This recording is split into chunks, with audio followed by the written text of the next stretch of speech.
അതങ്ങനെ ഒരു മാരക സങ്കീർണ സൈദ്ധാന്തിക പ്രഹേളിയൊന്നുമല്ല. മതാതീതമായി കേരളം ഒന്നാകെ ആദരിക്കുന്ന ഏറ്റവും പ്രധാനപ്പെട്ട ഒരു ക്ഷേത്രത്തിൽ കോടതി വിധിയാണെങ്കിലും അല്ലെങ്കിലും ആചാര ലംഘനമാണ്. നിങ്ങൾ സ്ത്രീ പ്രവേശനത്തിന് അനുകൂലമാണോ എതിർക്കലാണോ എന്ന ചോദ്യത്തിന് ഒന്നുകിൽ അതെ അല്ലെങ്കിൽ ഇല്ല എന്ന എളുപ്പത്തിൽ പറയാവുന്ന ഒരു മറുപടി അഴകുഴമ്പൻ എന്ന് പറഞ്ഞാൽ പോരാ. അഫിഡവിറ്റ് തിരുത്തുമെന്ന ചോദ്യത്തിന് മൂർത്തം അമൂർത്തം, വെള്ളം കണ്ടാൽ മുണ്ടുപൊക്കൽ യുക്തി, അങ്ങനെ ചേമ്പിലപ്പുറത്ത് എണ്ണയൊഴിച്ച് അതിൽ വെള്ളമൊഴിച്ചാൽ എങ്ങനെ എന്ന മട്ടിൽ പാർട്ടി സെക്രട്ടറിയും സർക്കാർ വക്താക്കളും നിലപാടില്ലാത്തവരായി വീർക്കുന്നതിൽ ദയവായി കളിയാക്കരുത്. മലയാളാക്ഷരം പോലെ കുരുങ്ങി നിൽക്കലാണ്. ഉത്തരമുട്ടൽ ഏതാനും വർഷങ്ങൾക്കപ്പുറം വാരിപ്പുത്തിയ വ്യാജ നവോത്ഥാന വാഗ്ദോരണികൾ 4 വോട്ടിനും 10 സീറ്റിനും രാഷ്ട്രീയ ചെറ്റത്തരം കാണിക്കുന്നവരല്ല എന്നൊരു ഇരട്ടച്ചെങ്കിൽ പിറന്ന വാക്കുകളുടെ മാസ് ബീജിയം ചോരവാർന്ന് ചത്തുമലച്ചതിന് അനാഥപ്രേതങ്ങൾ പാർട്ടിയെ നോക്കി കൊഞ്ഞനത്തിൽ കോക്കറി കാണിക്കുന്നത് കൊണ്ടാണ്.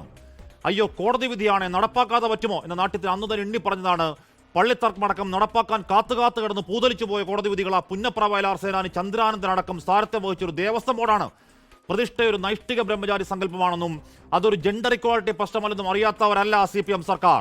കോടതി വിധിയെന്നും പറഞ്ഞ് കുന്തവും മാറാപ്പെടുത്തെന്ന് പുറപ്പെട്ടതല്ല. 6 വർഷം മുന്നെയാണ് ജനുവരി 1 കാസർഗോഡ് അതിർത്തിയുടെ അങ്ങേത്തലക്കൽ KK ശൈലജ, ഇങ്ങേത്തലക്കൽ ബൃന്ദ കാരാട്ട് 620 കിലോമീറ്റർ ദൂരത്തിലൊരു നവോത്ഥാന മതിൽ 55 ലക്ഷം സ്ത്രീകൾ ആഞ്ഞിറങ്ങിയെന്ന അവകാശത്തിനിടയിൽ ഒരു വ്യാജത്തിന് വേണ്ടി പൊടിച്ചു കളഞ്ഞ ലക്ഷങ്ങൾ ഇപ്പോഴും അജ്ഞാതമാണ്.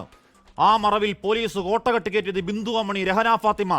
ആക്ടിവിസ്റ്റുകൾക്ക് വിശ്വാസി നെഞ്ചിൽ കയറി നിരങ്ങാനുള്ള ധൈര്യത്തിന് അടിത്തറ അന്ന് സർക്കാർ പിന്തുണ.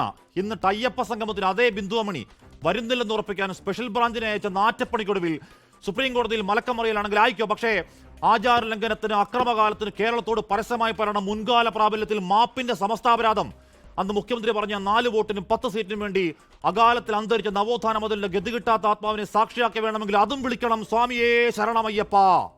ലോകത്തെവിടെയായാലും ഏത് സമയത്തും 24 വാർത്തകളും ഓഗ്മെന്റഡ് റിയാലിറ്റി പാക്കേജുകളും എക്സ്പ്ലെയിനറുകളും വിശദമായി കാണാൻ ഞങ്ങളുടെ യൂട്യൂബ് ചാനൽ നിങ്ങൾക്ക് സബ്സ്ക്രൈബ് ചെയ്യാം.